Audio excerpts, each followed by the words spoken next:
તમે જ્યારે બેઠો ત્યારે ઊભા થવામાં ઊભી તકલીફ થાવ એટલે ઘડીક સીધી ન થઈ શકું અને બેસો તો જાજા ઊભા ન રહી શકું. અહીંયા બેસો તો હવે કેમ લાગે છે? ના હવે એમ રેડી લાગે છે. હવે ઊભા થાવ તો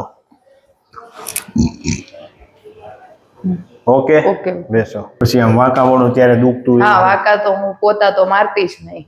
વાંકા વળો એક પોતા વાર નો મારથી મારાતા.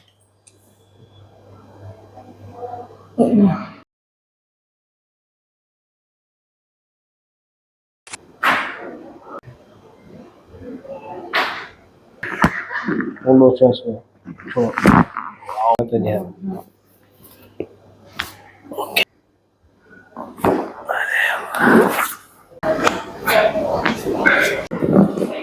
ઓકે.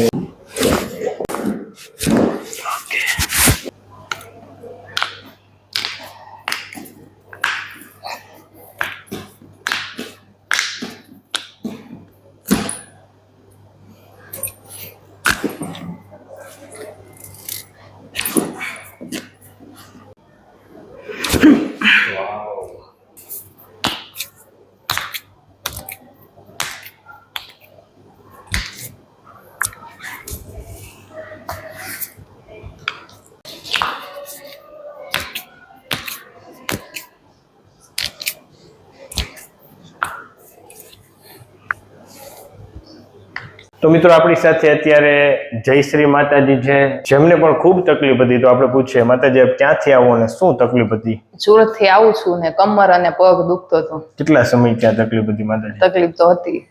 કેટલા વર્ષથી? સમથિંગ 1 વર્ષ તો હા એમ દુખાવો બહુ જ કમરનો વધારે દુખાવો હતો. તમે જ્યારે બેઠો ત્યારે ઊભા થવામાં ઊભી તકલીફ થાવ એટલે ઘડીક સીધી ન થઈ શકું અને બેસો તો જાજા ઊભા ન રહી શકું. અહીંયા બેસો તો હવે કેમ લાગે છે? ના હવે એમ રેડી લાગે છે. હવે ઊભા થાવ તો ઓકે ઓકે. બેસો. પછી આમ વાંકા વળો ત્યારે દુખતું હા વાંકા તો હું પોતા તો મારતી જ નહીં. વાંકા વળો એક પોતા વાર નો મારથી મારાતા. તો હવે કઈ નથી થતું. 1 વર્ષ દિવસથી તકલીફ હતી. હા તો હવે દુખાવો હવે થતો નથી. તમને એકચ્યુઅલી એમાં એવું હતું L4 L5 માં ગાદી દબાતી હતી, એની હિસાબે નસ દબાતી હતી. આપણે શું કર્યું, આ થેરાપીથી નસને અંદર ગાદીને અંદર બેસાડી દીધી એટલે નસ ખુલી ગઈ એટલે તમને ઓકે થઈ ગયું. તો આ વિડીયો અમે યુટ્યુબમાં મૂકી શકીએ? તમે શું કહેવા માંગશો? હું તો કીધું અમે રીલ્સ જોઈને જ આવ્યા હતા અને આ ઘણા ટાઈમથી હેરાન થતી હતી. મેં કીધું આપણે સ્પેશિયલ 3 મહિના અગાઉ એપોઇન્ટમેન્ટ લીધી હતી અને આજે અમારો વારો આવ્યો. અત્યારે જે આને રાહત થઈ છે એ જોઈને મને એવું લાગે કે ઘણા લોકો હેરાન થતા છે, કોઈને એડ્રેસ નહીં મળતું હોય અથવા બીજા કોઈ સિંધિયાની રાહ જોતા હોય. આ વિડીયાના મારફતે હું એમ કહું કોઈ પણ આવા દર્દી હોય તો ચોક્કસ સાહેબનો કોન્ટેક્ટ કરે. સરસ. ખૂબ ખૂબ આભાર પ્રભુ.